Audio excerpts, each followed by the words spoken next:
bon dia.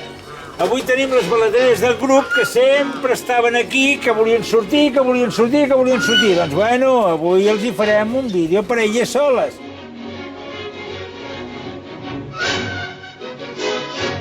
I ara que estan sortint, ara no gosen dir res. Ara tenen la por escènica. Mai senyor. Se li sol dir oca xina blanca o oca de Siam. Aquestes oques ens van donar els ous i els vam ficar a la incubadora barrejats amb ous de gallina. I sempre han pujat barrejades amb les gallines. Una de les que tinc pateix el que se'n diu ala d'àngel. Gairebé totes les oques, si mengen més pinso del compte i tenen un excés de proteïna, li creixen els ossos més de pressa, cosa que li fa desenvolupar massa les ales. I per això se li diu ales d'àngel. Bueno, doncs, amb les oques xines blanques ens despedim de tots vosaltres. Molta salut, molts somnis alegres i fins ara!